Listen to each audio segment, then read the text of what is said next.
आज दिल्ली के जंतर मंतर में यूजीसी बिल को लेकर के आप लोग आए हैं, क्या कहेंगे इस पे? सबसे मुख्य सवाल ये है, मुख्य सवाल है कि यूजीसी को लागू करो। मेन नारा है भाई चंद्रशेखर आजाद का, आजाद समाज पार्टी कांसी राम का, कि यूजीसी को लागू करो, जिसमें पिछड़ों का हक निहित है उसको दो। यही मेन नारा है हमारा। अगर यूजीसी लागू हो जाता है तो फिर हिंदू राष्ट्र लागू होगा कि नहीं होगा? हिंदू राष्ट्र तो कभी नहीं बनेगा। और जब आप चुप रहेंगे तो अच्छा लगेगा। हिंदू राष्ट्र तो ये कभी नहीं बनेगा जब तक बाबा साहब अम्बेडकर का संविधान रहेगा। बिना उस संविधान को मिटाए ये हिंदू राष्ट्र नहीं बना सकते। एक तरफ देश के जितने बाबाए लोग हैं वो कह रहे हैं कि हिंदू राष्ट्र बनना चाहिए, यूजीसी बिल को खत्म करो।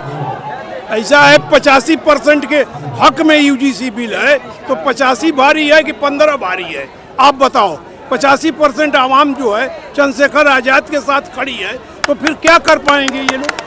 बाबा साहब अमर रहे। इस देश के तमाम नेता लोग चुप्पी साधे हुए हैं यूजीसी बिल को लेकर के। केवल एक चंद्रशेखर आजाद रावण ही ऐसा एक लौता नेता है जो हमेशा यूजीसी बिल को लेकर के धरना प्रदर्शन करते हैं या आवाज उठाने का काम करते हैं। ऐसा क्यों?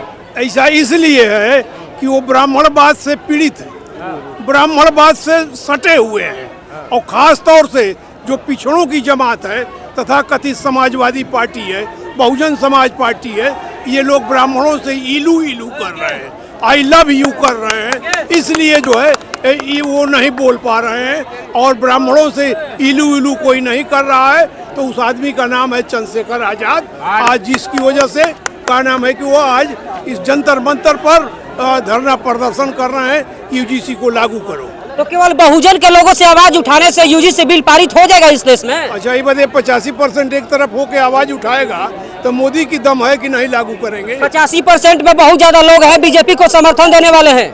वो बहुत से लोग जो है ना अब धीरे धीरे समझ रहे हैं।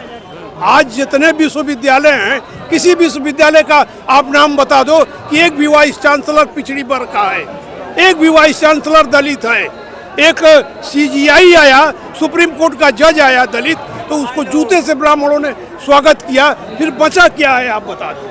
बचा है कुछ? सुप्रीम कोर्ट पर सवाल उठ रहा है विधायक जी। सुप्रीम कोर्ट पर क्या सवाल के घेरे में है? सुप्रीम कोर्ट तो घेरे में नहीं है, लेकिन जो मानसिकता है वो घेरे में है। अगर उस मानसिकता के लोग जहाँ भी बैठेंगे अपना काम करेंगे। हम सुप्रीम कोर्ट पर तो सवाल नहीं कर सकते, लेकिन आज जरूरत इस बात की है कि 85 जागो, अपने हक अधिकार के लिए चंद्रशेखर भाई के साथ मिलके, आजाद समाज पार्टी के साथ मिलके एक जंग लड़ो। कॉलेजियम सिस्टम को कैसे देख रहे हैं? कॉलेजियम सिस्टम होना चाहिए। ठीक है कॉलेजियम सिस्टम? हाँ, कॉलेजियम ठीक है। अच्छा, क्यों? उससे भागीदारी लोगों को नहीं मिल पा रहे, जितने भी स्वर्ण है वही सिर्फ तो जा रहे हैं। उसी लिए नहीं यूजीसी आ रहा है। यूजीसी आ जाएगा तो कॉलेजियम से भी हमारी हिस्सेदारी बनेगी। जब यूजीसी बिल आ जाएगा तो उसमें हमारा हिस्सा बनेगा कि नहीं बनेगा? कॉलेजियम सिस्टम से संवरने जा रहे हैं, बाकी कोई नहीं। तो जो वो लीजिए, जब यूजीसी लागू हो जाएगा तो सिर्फ संवर नहीं जाएंगे, सारे लोग जाएंगे। अच्छा, जब यूजीसी को लेकर के स्वर्ण समाज के लोग धरना प्रदर्शन कर रहे थे तो पुलिस प्रशासन उन्हें रोकने का काम नहीं की, लेकिन वही बहुजन ओबीसी एसटी के बच्चे या लोग प्रदर्शन किए तो पुलिस प्रशासन रोकने का काम की, लाठीचार्ज करने का काम किया। ऐसा क्यों इस देश में भेदभाव? इस देश में भेदभाव की सरकारें हैं। ये हिंदू मुसलमान, हिंदुस्तान पाकिस्तान करने वाली सरकार है। अब पुलिस किसकी है? जिसकी सरकार होती है उसकी होती है, तो जिसकी सरकार है उसकी पुलिस है। ये तो बात साफ है। जो सरकार चाहेगी वो पुलिस करेगी। तो पुलिस प्रशासन को जातिवाद नहीं ना करना चाहिए इस देश में? सवाल तो कानून का पुलिस सरकार के अधीन है ना, मुख्यमंत्री के अधीन है ना, गृह मंत्री के अधीन है ना, तो जो उसका मंत्रालय कहेगा वो पुलिस करेगी। तो फिर तो संविधान का उल्लंघन हो पाया। संविधान का उल्लंघन तो ये कर ही रहे हैं। अब संविधान नहीं बदल पा रहे हैं इसलिए कि 400 पार नहीं पहुंचे। एक बीजेपी ने नारा दिया था 400 पार, 400 पार। अगर 400 पार चले जाते तो ये संविधान बदल देते।